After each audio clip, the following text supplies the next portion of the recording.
하나님 아버지, 3일 동안의 집회 가운데 하나님이 함께해 주시고 축복해 주셔서 감사를 드립니다. 하나님 아버지, 우리를 향한 하나님의 사랑이 이처럼 큰 것을 우리가 다시 깨달았사오니 이제 늘 여호와를 찾으며 살아가는 우리가 되게 해 주옵소서. 예수님의 이름으로 기도하옵나이다. 아멘. 이제 마지막 시간이 되었습니다. 참 감사하고, 오늘 우리 안주현 사모님 옛날부터 특송의 은혜를 많이 받았는데 오늘은 더 큰 은혜를 받았습니다. 너무 감사합니다. 이 음악이라는 게 얼마나 위대한 무기입니까? 교회는 음악을 소홀히 해서는 안 됩니다. 음악은 전 세계를 움직이는 무기예요. 옛날에 1970년대에 영국의 한 시골, 눈도 좀 사팔뜨기가 생겨가지고 한 촌놈이 하나 나와가지고 노래를 했습니다. Yesterday, all my troubles seem so far away. 폴 맥카트니. 그 사람이 1970년대 젊은이들의 마음을 휩쓸었잖아요. 비틀즈, 신앙도 없는 사람들이지만 그러나 그 음악을 가지고 청년들의 마음을 지배했습니다.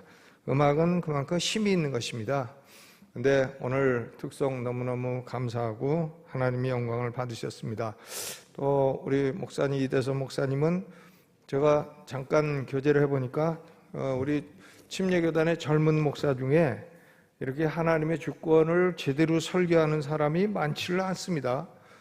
제가 강의를 하고 해도 질문이 많아요. 질문도 항상 똑같은 질문만 해요. 목사님은, 교수님은 자유의지를 부인하십니까? 그러면 인간이 로봇이라는 말입니까? 맨날 똑같은 질문. 내가 언제 로봇이라고 했어요? 인간은 자기 마음대로 선택할 수 있는 자율의지를 갖고 있다. 일부러 제가 자유의지라는 단어하고 다른 단어를 쓰는 거예요. 자율의지, 영어로 free agent. 인간은 free agent예요. 자기 마음에 원하는 대로 하는 존재예요. 그러나 사람의 마음이 부패하고 타락했는데 어떻게 그 부패하고 타락한 마음에서 하나님을 믿고 따르고 그리스도를 믿고 따르는 그런 결과가 나오겠습니까? 쓰레기통에서 아름다운 장미가 피겠습니까? 그게 안 되는 것처럼 부패한 마음에서는 믿음이라는 열매가 나오지를 않는 것이죠. 그러니까 자기 마음대로 할 수 있어도 예수님은 안 믿는다 이거예요. 악에 익숙한 너희가 선을 행할 수 있으리라. 구수인이 피부를 희게 할 수 있고 표범이 그 반점을 스스로 없앨 수 있다면 악에 익숙한 너희도 선을 행할 수 있으리라. 이렇게 말씀하시잖아요. 우리는 성령의 역사가 아니고서는 그리스도를 믿을 수가 없고요. 성령이 아니고서는 누구든지 그리스도를 주라 하실 수 없다고 했잖아요. 성령이 아니고도 내가 했더니 성령이 와서 도와주셨다. 그런 거는 그게 올바른 신학도 아니고 신앙도 아니다고 저는 생각합니다. 그러니까 인간은 자유스럽긴 해도, 자율의지를 가지고 있는 존재이기는 해도 free will, 마음껏 자유스러운 의지를 갖고 있는 존재는 아니다는 거예요. 이 프리윌을 주장하는 사람들은 옛날에 펠라기우스라든가 반펠라기우스라든가 뭐 또 카톨릭이라든가 아르미니우스는 약간 뭐 이것도 저것도 약간 헷갈리는 소리를 많이 했습니다만은 이 인간의 자유의지를 주장하는 사람들이 말하는 자유라고 하는 것은요, libertarian freedom, 자유지상주의적 자유를 말하는 거예요. 리버테리안 프리덤이라는 건 뭐냐면 컨트라 코zal 프리덤, 반대되는 결과도 일으킬 수 있는 자유를 말하는 겁니다. 그러니까 내가 안 믿을 수도 있고 믿을 수도 있다, 이런 자유를 말하는 거예요. 그런데 불신자들은요, 안 믿을 자유는 갖고 있어요. 그러나 믿을 자유는 있질 않아요. 죄질 자유는 갖고 있어요. 그러나 하나님께 영광 돌릴 수 있는 능력과 자유는 갖고 있지 못한 겁니다. 그러니까 인간이 가지고 있는, 불신자들이 가지고 있는 자유는 contra causal freedom, 반대되는 결과도 일으킬 수 있는 그런 자유는 없는 거예요. 안 믿을 수 있는 자유만 있는 거죠. 안 믿고 하나님을 대적할 수 있는 자유만 있는 겁니다. 스스로 알아서 그리스도를 영접하고 그리스도를 믿고 그럴 자유가 있지를 않아요. 그럴 능력이 애시당초 있지를 않단 말이에요. 그런 능력과 의지와 마음을 주신 것이 바로 하나님의 은혜이고요. 그것이 하나님이 택한 백성에게 주시는 선물이고요. 그렇기 때문에 우리가 그리스도를 믿는 믿음을 성경은 택자의 믿음, the faith of the elect라 그러죠. 택자의 믿음이라고 말하는 겁니다. 하나님이 택자에게 주시는 선물로서의 믿음이라고 말하는 것입니다. 그러니까 우리는 내가 내 자유로 구원받았다 이런 소리를 해서는 안 돼요. 그것은 뭐 이단이라고까지는 말하지 않겠습니다. 그러나 신학적으로 상당히 심각한 오류이고요. 신학이 오류가 생기게 되면 우리 신앙생활에 깊이를 가질 수가 없게 되는 것입니다. 내가 알아서 밀었는데 하나님이 뭐 조금 해주신 거 가지고 뭘 그렇게 난리를 지기시느냐, 뭘 그렇게 뭘 이거 달라 저거 달라 하시느냐, 뭐 이렇게 될 거 아니겠어요? 그러니까 그런 형태의 신앙생활은 우선 깊이가 없고 뿌리가 없고 그리스도의 사랑의 넓이와 높이와 깊이를 제대로 알지 못하는 그런 신학이라고 볼 수가 있습니다. 그래서 우리 목사님은 개혁주의 신학, Reformed Faith. 여러분, 이 종교 지금도 교단이 수십 개, 수백 개, 수천 개, 개신교도 많이 있습니다. 그러나 그 가운데서 가장 국제적인 영향을 미치고 가장 많이 퍼진 신앙이 Reformed Faith예요. Reformed. 이 Reformed는 물론 칼빈과 츠빙글리가 시작을 했습니다마는 스위스에서 일어나고 프랑스에서 일어나고 했습니다마는 이게 독일로 들어가면 독일 개혁교, German Reformed. 이게 또 프랑스에서는 위그노라고 했고, 또 이 신앙이 영국으로 들어가서는 청교도라고 했고, 청교도, 퓨리탄. 이 신앙이 스코틀랜드에서는 장로교라고 했고, 그리고 이 신앙이 침례교에서는 파티큘러 베프티스트, 특수 침례교회라고 한 것입니다.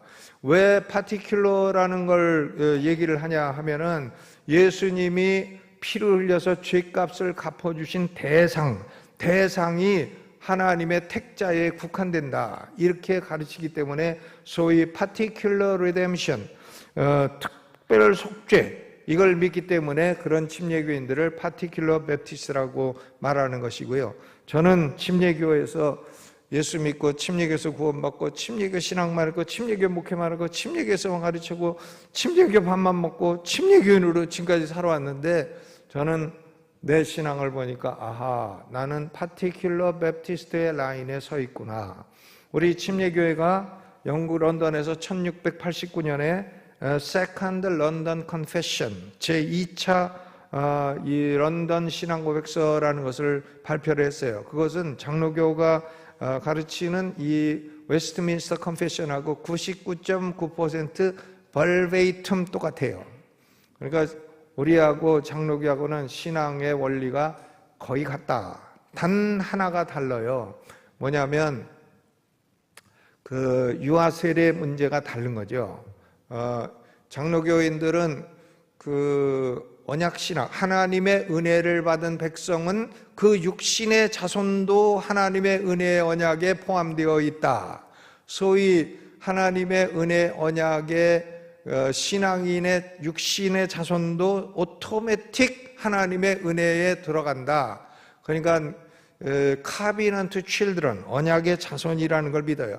근데 우리는 침례교는 장로교하고 똑같은 신학을 갖고 있어도 covenant children이라는 개념은 우리가 받아들이질 않아요.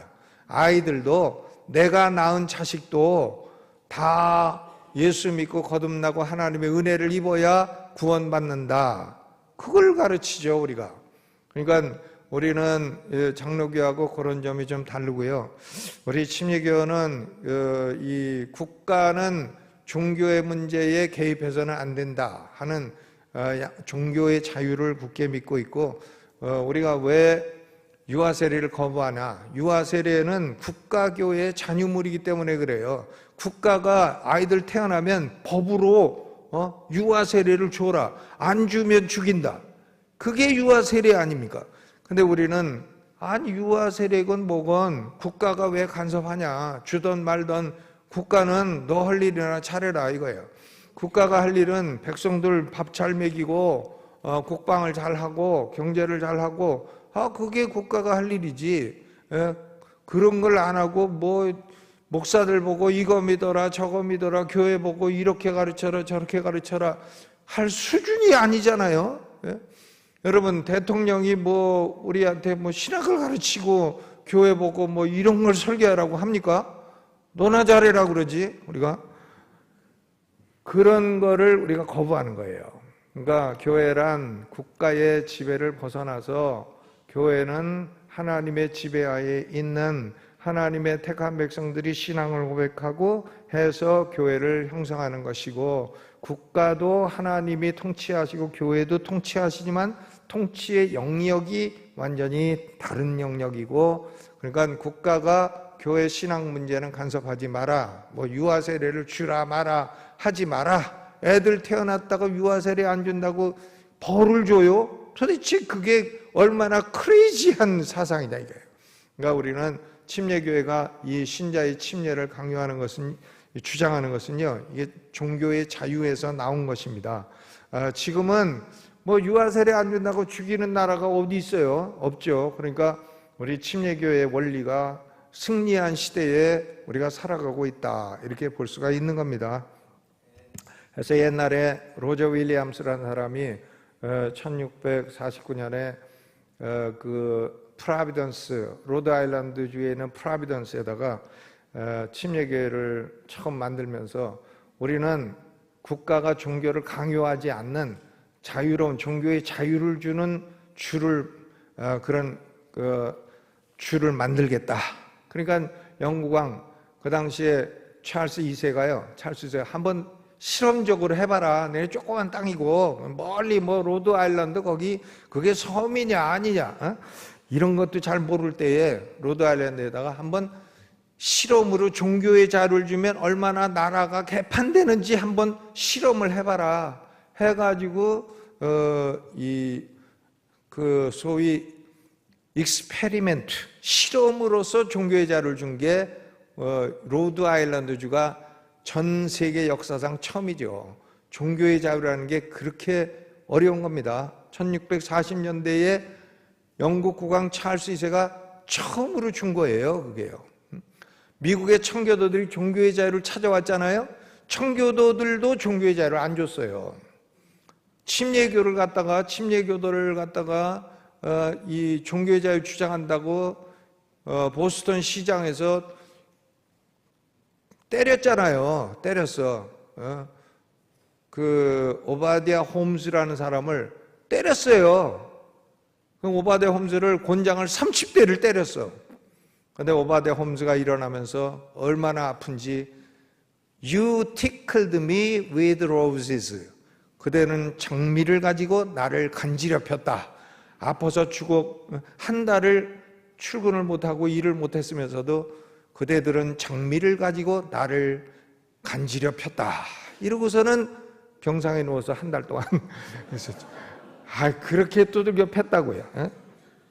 그러니까 이게 청교도들도 와가지고 미국에 와서 피 묻은 핍박의 교리를 시행을 하고 있느냐, 우리는 이걸 반대한다 해서 시작된 게 로드 아일랜드 주이죠. 거기에 최초의 침례교회가 생겨나게 된 것입니다. 그래서 미국이 이제 독립전쟁을 하고 그 미국 헌법을 만들 때에 이 종교의 자유를 수정헌법을 해가지고 집어넣는데 1등 공신들이 침례교도들이에요. 그러니까 침례교의 원리는 종교의 자유 원리예요.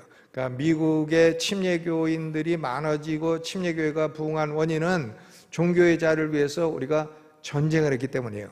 영국이 그 독립전쟁을 할 때에 종교의 자유를 안 주려고 전쟁을 하고 그런 거죠.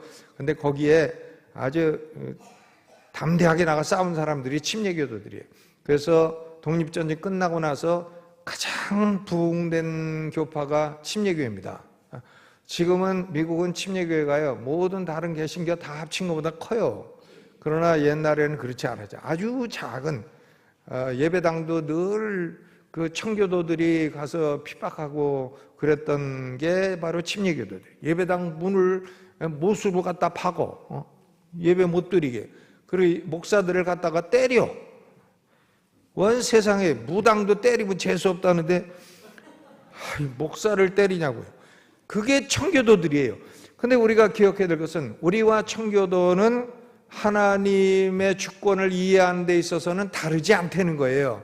다르지 않으나 그러나 종교를 강요한다는 이런 문제에 있어서는 우리는 다른 거예요. 제가 왜 이런 쓸데없는 얘기를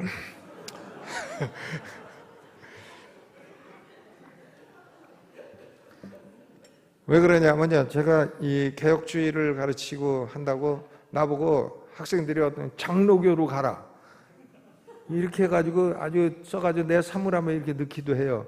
난 장로교 안 간다.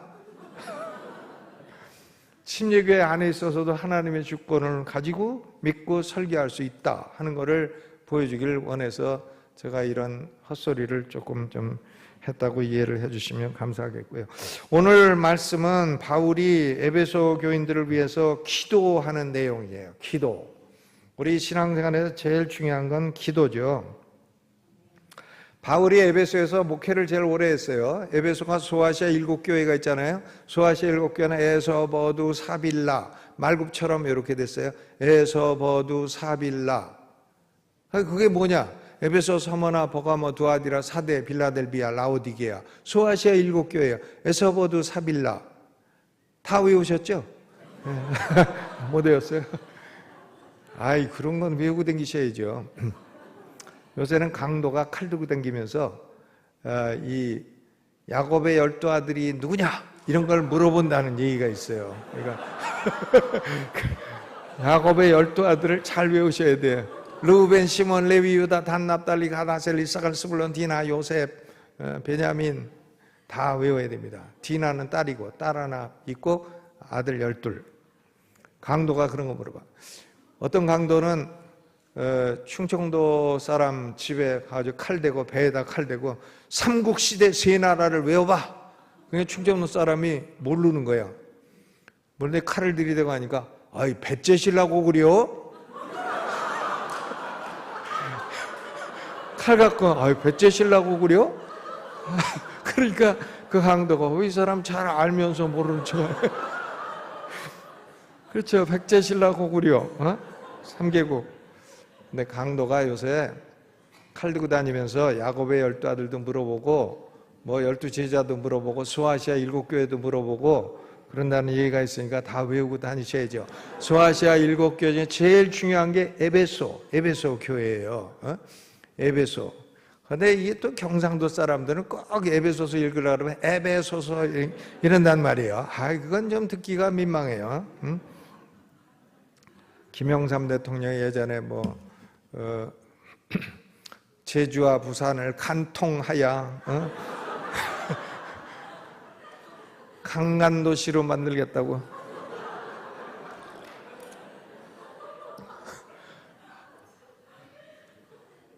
그러니까 외무부 장관 옆에 있다가 각하 관통해서 관광도시로 만든다고 해야 됩니다. 그러니까 그 애무장관은 애무나 잘하시오. 일단 확인이 안 된 얘기, 약간 19금 얘기니까 어디 가서 내가 했다고 얘기하지 마세요. 여러분, 이거요. 바울이 기도를 해요. 바울이 에베소에서 에베소를 중심으로 해서 소아시아하고 이 마케도니아 지역 교회들을 돌보는데 두란노라는 서원을 세워가지고 3년을 말씀을 가르쳤어요. 그러니까 바울의 목회에서 제일 중요한 것은요, 3년 동안 목회하면서 성경을 끊임없이 가르쳤다는 거예요. 성경을. 그러니까 목사는 성경을 끊임없이 가르쳐야 돼요. 자기 사상을 얘기하면 안 돼요.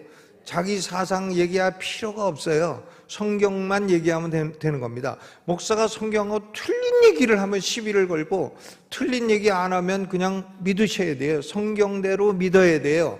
우리는 내 생각을 가지고 성경을 왜곡하려고 하면 안 돼요. 성경 가지고 내 생각을 고쳐야지. 나하고 성경하고 틀리면 성경이 맞는 거예요. 그러니까 계시 의존 사색을 해야 돼요. 계시를 의존해서 사색을 해야 됩니다. 그러니까 성경에 이런 말씀도 있죠. 영생을 얻기로 작정된 자는 다 믿더라. 저는 맨 처음에 그 말씀을 이해를 못해갖고, 영생을 얻기로 작정된 자는 다 믿더라. 사도행전을 기록한 누가 기록했나? 누가가 기록했죠, 사도행전을. 근데 누가가 보니까 영생을 얻기로 작정된 자들은 다 믿더라는 거예요. 근데 왜 그걸 믿는 자는 영생을 얻기로 작정되었더라 거꾸로 하냐고요. 작정된 자가 자기가 보니까 믿더라 하는 거죠. 그렇죠? 그러니까 누가가 가만히 관찰해 보니까 역시 예수를 믿는 사람들은 하나님이 예정한 사람들이 믿는구나. 그걸 그렇게 써놓은 겁니다. 그 예정론에 반대하는 사람들 많이죠. 아주 얘기하면 승질내고 그래요. 그럼 너는 뭐냐? 그러면 자기는 예지예정이래. 알미니우스주의 예지예정. 여러분, 예지예정이라는 건 뭐냐면 하나님은 그 사람을 예정을 하시는데 그 사람에게 자유의지를 주셔가지고, 그래서 그 사람이 믿으면 믿을 걸 하나님이 미리 보셔가지고, 저 사람이 자유의지로 미리 믿으니까 내가 선수 쳐가지고 미리 정해놓자. 그게 예지예정이에요. 하나님이 약간 커닝해. 하나님이요, 저 사람이 자유의지를 갖고 믿으면 그걸 하나님은 미리 보시는 눈이 있으시니까 보고서는 저거 어차피 믿을 건데 내가 미리 선수 쳐가지고 예정해갖고 내가 예정해서 믿었다고 하자. 이렇게 한다는 거 아닙니까? 그것은 하나님을 아주 교활한 존재로 만드는 이론이라고 저는 생각해요. 그리고 하나님이 미래를 섭리를 할 수 있다 하는 것을 부정하는 이론이라고 생각해요. 여러분, 한번 생각해 봐요. 내가 어떤 사람이 이 땅값이 앞으로 내일이면 10배로 오를 걸 아는데 자기가 그것을 땅을 사는 수는 없다 한다면 그 땅값이 오르는 걸 아나만 하죠. 그렇죠? 하나님이 예정을 하신다 해도 본인이 인간이 믿느냐 마느냐에 따라서 그 사람의 구원과 미래가 결정되고, 하나님은 그냥 미래의 것을 그냥 보기만 해갖고 정했다 한다면 하나님은 하나 마나예요. 그거 하나님이 믿을 걸 미리 보나 마나입니다. 왜? 하나님이 정하는 게 아니라 인간이 정하는 거. 하나님은 그냥 컨닝해갖고 그걸 미리 했다 하는 거니까, 하나님의 전능성이나 섭리성이나 하는 것은 얘기 하나 마나예요. 땅값이 올라도 오른 걸 알아도 내가 결정할 수 없고 남이 결정한다. 그건 하나 마나지. 자기가 결정 못하고 남들이 다 하고 땅값 오르는 건 내가 알고 있다. 그게 하나 마나인 거죠. 그러니까 예지예정설이라고 하는 것은 5초만 생각해도 이것이 말도 안 되는 이론이구나. 하나님을 전능성이라든가 섭리라든가 이런 걸 부정하고, 그리고 하나님을 상당히 커닝하게 만드는 그런 논리다 하는 걸 알 수 있어요. 그래서 저는 칼빈이 말하는, 개혁주의가 말하는 절대 예정을 확신하고 있어요. 난 여태까지 설교했어도 만약에 내가 하나님의 절대 예정을 몰랐으면 나는 한마디도 설교할 수 없었을 거라고 생각합니다. 내가 예지예정론이라 이런 미리 믿을 걸 미리 보고 믿는 걸 공로로 삼아서 하나님이 미리 정해 놓으신다, 이런 건 아주 아무리 생각해도 난 이해도 안 가고 논리도 안 맞고 말도 안 되고, 이게 말이 안 되기 때문에요. 하나님은 미래를 모르는 분이시다, 모르는데 아는 척하는 거다라고 하는 논리가 나오기 시작한 거예요. 그래서 미래의 하나님의 섭리를 완전히 부정한 게 뭐냐? 바로 그게 과정신학이라는 거예요. 과정신학, 프로세스 테올로지, 과정신학, 그죠? 이 과정신학이 결국 문제는 하나님의 섭리를 부정하는 것이 문제인 것입니다. 그러니까 하나님의 섭리를 부정하는 사람은 하나님을 무슨 손오공 삼장법사 못하게 만드는 거예요. 여러분 손오공이 나오는 책을 아십니까? 서유기라고. 서유기. 그 책은 저는 어려서 독서의 그 습관을 기르기 위해서 지겹고 지겨운 그 책을 도서관에서 빌려다가 처음부터 끝까지 다 읽었어. 아주 지겹지만 앉아서 책 읽는 습관을 기르기 위해서 중학교 1학년 때 그걸 다 읽었는데 남은 건 그거야. 손오공이는 아무리 까불어도 3장 이 부처님 손바닥 안에 있다는 거예요. 아무리 자기가 자유스럽게 해도 손바닥 안에 다 있다는 거예요. 그러니까 하나님의 섭리를 부정하는 사람은 하나님을 손오공이의 부처님보다도 못하다고 말하고 있는 것이라 그런 얘기예요. 하나님은 창조자이시고요. 천지를 말씀으로 창조하셨고 하나님은 지금도 만유를 통치하시고 government, creation, government 그리고 하나님은 우리의 미래도 다 계획을 가지고 다스리시죠. providence, 섭리, 창조, 보존, 통치 창조, 보존하고 통치하시고 다 이렇게 하시죠. 미래도 하나님이 통치하시죠. 하나님이 통치하시지 않고 인간이 통치한다면 우리 미래는 아주 개판이 될 거라고 나는 생각합니다.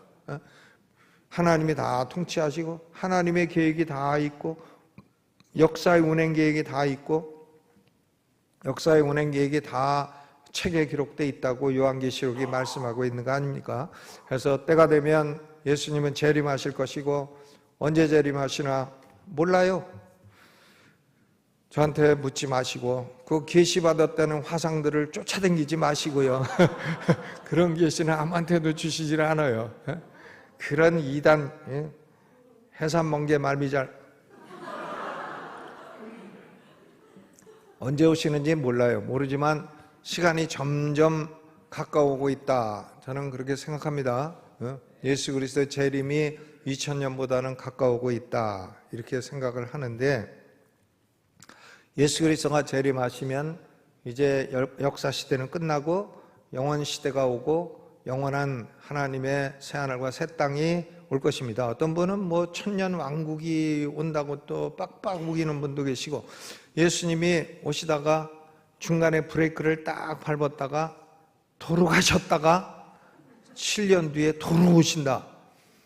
오시다가 브레이크 밟아서 도로 가셨다가 7년 뒤에 오신다. 그동안에는 땅에는 뭐 환란이 일어난다. 그럼 왜 그걸 재림이라고 그러나? 오시다가 도로 가시는 건 재림이고 세 번째 오시는 건 삼림이라고 그래야지.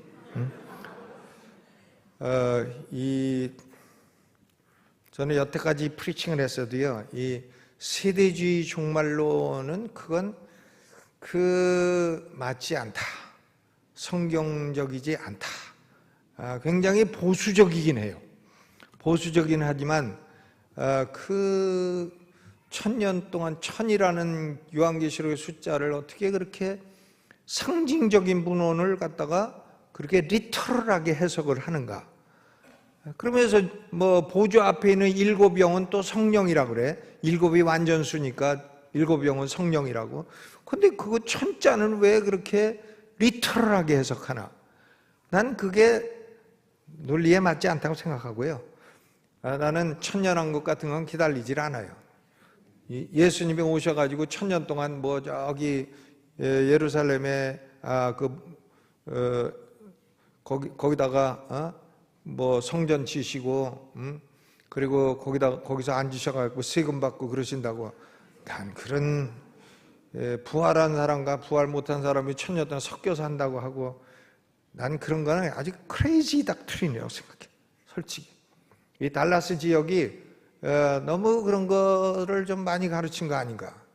나는 그냥 혼자 성경을 가르치고 설교하고 프리칭해도 난 그게 믿어지지를 않아. 나를 전도한 목사님도 평생 그걸 설교하셨어. 그래서 내가 목사님한테 그거 하지 말라 그랬다가 그 강단에 한 번도 초대받지 못했어. 근데 난 그런 거를 근본주의라고 말하는 것은 아주 이상하다고 생각해. 그게 무슨 근본주의? 그게 무슨 기독교의 근본이에요? 기독교의 근본은 예수님이 오시냐? 오신다. 재림하시냐? 하신다. 언제 하시냐? 몰라. 예수님이 재림하시면 어떻게 되나? 하나님 나라는 완성되는 것이다. 완성된 하나님 나라를 아버지께 바칠 때라고 하잖아요. 하나님 나라 완성되고, 그리고 성도들은 영생으로 들어가고 시간의 시대는 끝나게 된다. 그러니까 우리가 살고 있는 현세, 인간은 this age가 있으면 age to come, 현세와 내세, 금생과 내생, 금생과 내생에 복이 있으리라. 경건을 연습하는 사람은 금생과 내생에 복이 있으리라 그러잖아요. 금생이 있으면 내생도 있고 그런 것입니다. 금생은 우리가 고생하고 살아도, 내생은 영원히 죽지도 않고 병도 안 들고 영원히 영생하며 살게 되는데, 그때 얼마나 그게 영광스러운지 우리의 눈으로 볼 수도 없고 마음으로 다 생각할 수도 없는 그런 축복이라는 거예요. 상상불가한 축복이라는 거예요. 얼마나 놀라워요. 그런 축복을 예수님이 우리에게 주시고 하나님이 주셨는데 얼마나 감사합니까? 난 무슨 철학, 칸트, 임마누엘 칸트, 가만히 철학을 보면, 이 사람은 도무지 거듭나질 못했구나. 무슨 쇼펜하우어, 무슨 또 알베르 까미, 무슨 사르트르, 이게 다 이 인간들은 근본적으로 내생에 대한 소망이 없는 그런 인간들이다. 이런 거는 다 헛소리. 조금 더 나가면 약간 개소리 같은 거지. 그게 실존주의라는 그 헛소리 아니에요. 인간은요, 예수 안 믿으면 가장 최고의 철학이 실존주의예요. 헛되니 헛되고 헛되도다. 전도서 1장만 믿어요, 이 사람들은. 헛되다. 그럼 헛되니 어떨 거냐? 헛되도 어떡하냐, 열심히 살아야지. 그럼 나중에 헛되면 어떡하냐? 그건 내가 알 게 뭐냐? 그거 실존주의 아니에요. 시지푸스의 신화. 바위가 산에서 굴러떨어지면 또 올려놔. 그럼 또 굴러떨어지면 또 올려놔. 그래도 굴러떨어진 걸 올려놓는 노력을 칭송하자. 그게 무슨 칭송할 일이에요. 그리고 헛되니 헛된 인생, 아무리 헛돼도 열심히 살아보자. 노인과 바다 가서 고기를 잡아다가 다 뜯어먹혀도 그래도 가서 잡아오자. 난 그게 무슨 사람에게 소망을 주는 철학인가 알 수가 없어요. 옛날에 서울대 불문과 나온 박이문이라는 교수가 포항공대 철학 교수를 했는데, 그분은 돌아가셔서 나를 고소하지 않으시리라고 난 생각해요.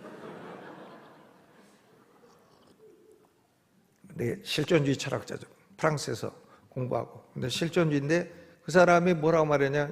인생은 망망한 바다에 떠있는 배 속에 사는 쥐와 같다. 인생이 쥐와 같아. 그러니까 배 속에서 굶어 죽지 않으려면 이것도 하고 저것도 하고 다 가서 무슨 쥐새끼가 그 안에서 나의 본질이 무엇이냐 이런 걸 연구할 필요가 뭐가 있냐 이거예요. 실존이 본질에 앞선다. 내가 지금 쥐새끼로서 지금 어느 창고에 가서 무슨 곡식을 뜯어먹을 건가, 실존이 중요한 거지. 그러니까 앉아서 어차피 허무하니까 굶어 죽자 그러진 말라는 거죠. 가서 곡식을 훔쳐먹고 뜯어먹고 그러고 살다가 죽게 되면 죽어라. 그게 실존주의죠. 그러니까 그리스도가 없는 최고의 철학은 실존주의예요. 알베르 까미 장볼 사르뜨르. 나는 발음도 어려워. 나는 독일어를 해서 그런가 불어는 발음도 어려워. 근데 그런 사람들의 말이 다 그런 거죠. 여러분, 그러나 우리는 그렇게 인생을 허무하게 보지 않아요. 우리는 기업이 있고 영광이 있고 내세가 있고, 하나님의 계획은 지금 현재 이 히스토리, 역사의 시대가 영구히 계속되지 않는다는 거예요. 하나님이 계획을 다 가지고 운행해 가시고 때가 되면 끝날 것이고 영원 세계로 들어가요. 우리는 의에 거하는 바 새 하늘과 새 땅을 바라보도다. 그렇죠.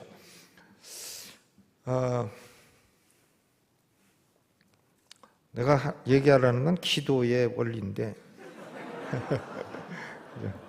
이 바울이 에베소라는 곳에서 두란노선을 세워서 3년 사역을 하면서요, 말씀을 가르쳤어요. 말씀 가르치는 게 그만큼 목회에 중요하다는 거예요. 그러니까 목사는 말씀 연구가 그만큼 중요하다는 거예요. 목사는 매일 연구해야 돼요. 매일 공부해야 돼요. 그러니까 공부하기 싫은 사람은 신학교 오지 마세요. 매일 공부하면 매일 써야 돼. 매일 써. 쓰고 또 쓰고. 이거 보고 설계하나? 아니야, 다 외워야 돼. 다 외워서 가끔 이렇게 살짝 보는 거지, 이렇게 보는 게 아니에요. 매일 공부하고 매일 진리를 가르치고. 근데 바울이 에베소에서 이렇게 두란노선에서 말씀 가르쳤을 뿐만 아니라 바울은 성도들 위해서 기도를 해줬다는 거예요. 기도가 그렇게 우리 신앙생활에 중요한 거다 하는 얘기인 것입니다. 첫째 원리는요, 기도는 이론보다 실천이 중요하다는 거예요. 기도에 대해서 엄청 책을 많이 읽었어. 아니, 기도에 관한 책 다 사놓고 다 읽었어. 그래도 기도를 하나도 안 한다. 그러면 소용이 없다는 거죠. 기도는 이론이 아니라 실천이다. 그 얘기를 하는 겁니다. 14절과 15절 중심으로 해서 이 기도에 명백한 5가지 원리가 있는데요. 첫째는 바울은 기도를 실천한 사람이다 이거예요. 감옥에 갇혀 있죠. 지금 감옥에 있어요. 여행도 할 수 없고 설교도 할 수 없어요. 근데 한 가지는 할 수 있는 겁니다. 기도는 할 수 있어요. 기도하지 말라고 여기다 테이프를 붙여놔도 그러면 그냥 심령으로 하면 되는 거죠. 묵상 기도하면 되는 거기 때문에 기도를 막을 수 있는 존재는 아무도 없어요. 그러니까 바울이 3년 동안 성도를 말씀으로 가르쳤을 뿐만 아니라 그들을 위해서 간절히 기도했다. 얼마나 중요한 일입니까? 그러니까 우리는 기도를 너무 어렵게 생각하는 경향이 있어요. 근데 기도는 우리가 아버지께 나아가는 특권이에요. 아주 큰 특권인 것입니다. 아버지께 고개를 숙이면 하나님 아버지는 오피스 문 닫았다 이런 말이 없어요.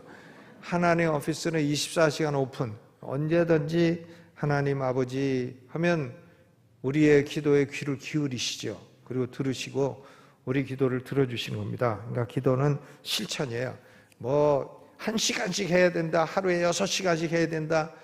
난 그런 구라를 치는 목사들은 왜 그렇게 구라를 치고 그러는가?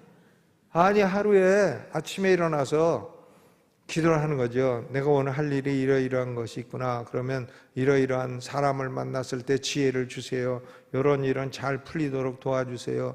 내가 오늘 헛소리 안 하게 도와주세요. 그리고 하루 일과를 놓고 하루에 기도하고 주기도문도 외우고 해가지고 하늘에 계신 하나님을 찬양하고 그리고 하루에 할 일을 기도하고 이러고 또 더 할 일 있으면 교회를 위해서 기도하고 나라를 위해서 기도하고 그렇게 기도하면 되는 거지. 그걸 뭐 하루에 6시간씩 하라. 난 그런 사람들은 6시간 하지 않는다고 생각해요. 물론 그렇게 6시간씩 하면요 신령한 현상들이 많이 나타나요. 이 방언이 터진다든가 진동이 온다든가 뭐 이런 현상들이 많이 나타나요. 그런데 그거 많이 나타난다고 해서 뭐 그렇게 썩 좋은 게 있는 건가? 난 거기에 조금 의문이 있어요. 그러니까 첫째는 기도는 실천이다. 영혼의 호흡이라고도 하고. 그러니까 숨을 안 쉬면 죽는 건데 어떻게 기도를 안 하고 살 수 있어요? 아침에 일어나면 꼭 5분이라도 기도를 해요. 어렵게 생각할 거 없고 하루에 스케줄을 놓고 기도해요. 그리고 뭐 길 가다가도 기도하고 운전하다가 할 일 없는데 뭐 해요? 기도하지. 그죠? 운전하면서 기도하고. 첫째, 기도는 실천이다. 둘째는 기도는 논리가 있어야 돼요. 논리가 있어야 되죠. 거기 바울이 기도하는데 이러므로 이렇게 이러므로 그리스도 예수의 일로 너희 이방인을 위하여 갇힌 자 된 나 바울이 말하거니와, 그 이러므로라는 게 뭐냐면 하나님의 계획은 유대인만 구원하는 게 아니라는 거예요. 이방인도 구원하고 아브라함의 씨로 말미암아 세계 모든 민족이 복을 받으리라. 하나님이 세상을 이처럼 사랑하셨다. 그 독생자를 주셨으니 이는 저를 믿는 자마다 멸망치 않고 영생을 얻게 하려 하십니다. 하나님이 세상을 사랑하셨다는 건요, 온 세상 사람 모든 사람을 예외 없이 all people without exception, 예외 없이 모든 사람을 다 사랑하셨다는 말이 아니에요. 아니 그걸 어떻게 믿을 수 있어요? 하나님이 가룟 유다를 사랑하셨다고요? 하나님이 그렇게 다 사랑하십니까? 하나님이 뭐 이슬람 뭐 그런 종교를 사랑하고 뭐 모하메드를 사랑하셨나요? 사랑하셨으면 왜 그가 그런 이상한 종교의 창시자가 됐나요? 하나님이 그 악을 그렇게 행하는 사람들을 사랑하시나요? 하나님이 히틀러를 사랑하셨을까? 유대인을 그렇게 학살한 그런 사람을 사랑하셨나요? 난 그런 건 이상하다고 생각해요. 여러분, 세상이라는 것은 하나님의 사랑은 유대인만 되는 게 아니라 이방인도 사랑하신다는 의미죠. All people without distinction. 하나님의 사랑이 남자나 여자나 종이나 자유자나 이방인이나 유대인이나 차별이 없다는 의미의 세상이지 예외 없다는 의미의 세상은 아닙니다. 하나님이 세상을 사랑하셨다. 그게 온 세상 사람 똑같이 사랑하셨다는 얘기냐고요. 난 그게 여태까지 설교하고 여태까지 연구해도 그게 나에게 납득되질 않아요. 그러면 왜 가룟 유다 보고 너는 세상에 안 태어나니마도 못하다고 하셨을까? 예수님이. 그렇죠? 그래 유대인들이 예수여 당신이 메시아거든 밝히 말하시오 하니까 건방진 유대인들 향해서 너희는 내 양이 아니므로 믿지 아니하는도다 그러셨을까? 야 너희도 하나님이 사랑하는 존재인데 너희가 드디어 왔구나. 잘 왔다. 여기 앉아서 얘기하자. 하나님 너희를 얼마나 사랑하시냐 아냐. 그런데 너희가 왜 염소짓을 하고 있냐. 빨리 양대라. 그러셨어야 될 것 같은데 너희는 내 양이 아니므로 믿지 아니하는 도다. 너희는 마귀 자식이라 마귀의 하는 짓을 너희도 행하고자 하는 도다. 왜 그렇게 하셨을까? 너희가 내 양이 아니라고 하셨을까? 목회하는 목사한테 와가지고 목사님 예수님이 구주이면 속 밝히 말하시오. 그랬을 때 목사가 너희는 염소 새끼라 안 믿는 거다. 일어나요? 아이고 안 그래도 요새 성도 어려운데 와서 고맙다 그러고 복음을 전해서 어떻게든 믿게 하고 어떻게든 성도를 만들려 하죠. 근데 예수님은 너희는 내 양이 아니므로 믿지 아니하는 도다고 딱 하시고 가라가잖아요. 그러니까 하나님이 세상을 사랑하셨다는 것은 세상 모든 사람을 예외 없이 다 똑같이 사랑한다는 말이라고는 나는 인정할 수가 없다 그거예요. 나는 그렇게 이해가 가지 않는다는 거예요. 하나님의 계획은 유대인만 구원하는 게 아니라 이방인도 구원하시고 유대인도 다 구원하시지 않습니다.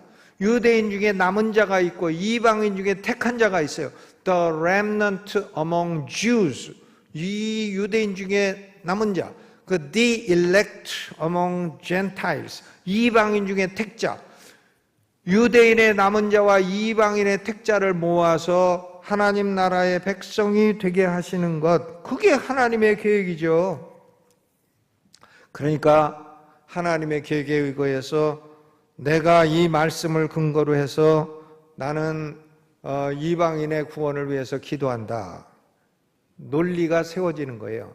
여러분 기도는 아무렇게나 한다고 응답받지 않아요. 기도에 논리가 있어야 돼요. 그렇죠? 기도도 논리가 있어야 됩니다. 아브라함이 기도할 때에 소돔 고모라를 하나님이 망하겠다고 하니까 아브라함이 시비를 거는 거예요. 하나님, 소돔 고모라가 악해서 망하게 하는 거는 내가 뭐 시비 걸 일 없습니다. 그러나 그 가운데에 의인들, 내 조카 롯도 있고 한데 의인들이 좀 섞여 있으면 그거는 악인 죽일 때 똘똘말이 도매금으로 같이 죽이십니까? 그러니까 하나님이 가만히 있다가 이놈 기도도 잘하네. 야, 내가 언제 그랬냐? 내가 악인 죽인다 그랬지 언제 내가 의인 똘똘말이로 같이 죽인다 그랬냐? 그 의인 50명이 있으면 살려줄게. 그러니까 아브라함 또 돌아서 좀 깎죠 하나님. 애누리 없는 창사가 어디 있습니까? 그래가지고 6번 깎아가지고 10명으로 줄였는데 소돔 고모라의 의인 10명이 없었잖아요. 그러나 하나님은 소돔 고모라를 불과 유황불비로 내려 망하게 하면서도 아브라함의 조카 롯과 그의 가족들은 살려내신 거예요. 근데 롯의 딸들도 얼마나 소돔 고모라의 악에 물들었나. 그 나올 때 그 바쁜 중에도 소주병 차고 나온 거 아시나요? 그 바쁜 중에 소주병을 차고 나서 야, 이거 세상 다 망하고 우리가 자식 날 소망도 없으니까 아버지한테 술 먹여갖고 모압 암몬이 그래서 나온 거예요. 여러분, 그런데 아브라함 기도를 보면 아브라함 기도는 굉장히 논리적이라는 걸 알 수가 있어요. 기도의 논리가 있어요. 바울은 최고의 논리는 하나님의 약속하신 말씀을 붙들고 기도하는 게 최고의 논리입니다. 하나님이 이렇게 약속하셨으니까 이루어 주십시오. 그죠? 어떤 목사님이 산에서 기도를 많이 하다가 저 산을 명하여 바다에 빠치우라 하면 그대로 되리라 했으니까 그 말씀을 믿고 삼각산에서 내려와가지고는 남산 보고 한강에 빠치우라! 근데 지금까지 그냥 있어. 근데 그런 거는 하나님의 약속의 말씀, 그 산이라는 것은 그게 영적인 의미고 우리 인생의 어떤 장애물, 방해물 그런 걸 기도하고 하면 그게 사라진다는 말씀이지 진짜로 무슨 삼각산이 빠지고 그런 얘기는 아니죠. 그걸 어떻게 그렇게 리터럴하게 해석합니까? 그러니까 우리가 기도의 논리가 있어야 되고 바울도 기도할 때 하나님의 약속의 말씀을 근거로 해 기도한 걸 볼 수가 있습니다. 그러니까 기도의 근거는 하나님 말씀이 돼야 돼요. 요한복음 15장 7절 너희가 내 안에 거하고 내 말이 너희 안에 거하면 무엇이든지 원하는 대로 구하라 그리하면 이루리라. 말씀이 거하면 이룬다. 말씀을 붙들고 기도해야 되는 것입니다. 그렇죠? 공부 못하는 자식을 가지고 서울대학교 합격되게 해 주시옵소서. 꼴찌 하는 애 보고 서울대학교 합격되게 해 주시옵소서. 그럼 저는 그 기도는 응답이 안 되리라고 확신해요. 하나님의 약속의 말씀에 꼴찌 않은 놈 서울대 합격신다는 약속이 없어요. 그 절대 응답이 안 되죠. 약속의 말씀이 있어야 된다. 그리고 세 번째는 기도의 태도는 간절함과 겸손함으로 해야 돼요. 15절에 보니까 아버지 앞에 무릎을 꿇고 비노니 바울이 무릎을 꿇고 빌어. 무릎을 꿇고. 유대인들은 통곡의 벽에 가도 무릎 꿇지 않습니다. 다 서서 기도해요. 서서 기도하고 애고 기도해요. 그런데 이 아주 간절할 때는 서서 기도해요. 무릎 꿇고 기도해요. 다 서서 기도해요.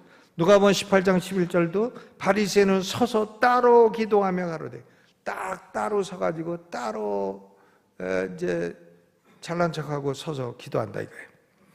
근데 예외적으로 간절할 때는 무릎을 꿇는다는 겁니다. 그러니까 기도가 그 자세가 간절함이 있어야 되고 겸손함이 있어야 돼요.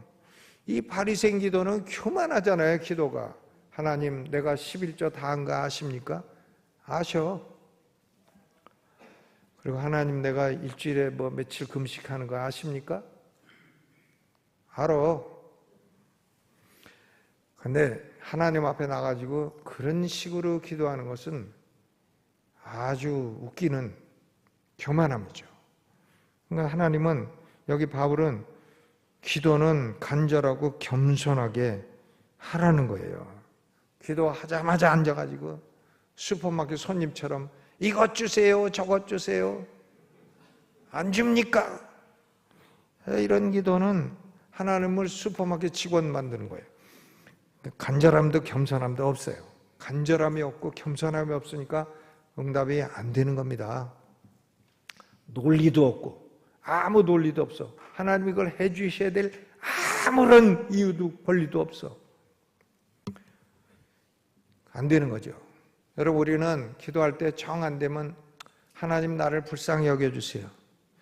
기도할 줄 모르는 사람은요, 무조건 불쌍히 여겨달라고 그래요. 나는 기도 어떻게 하는지 모릅니다.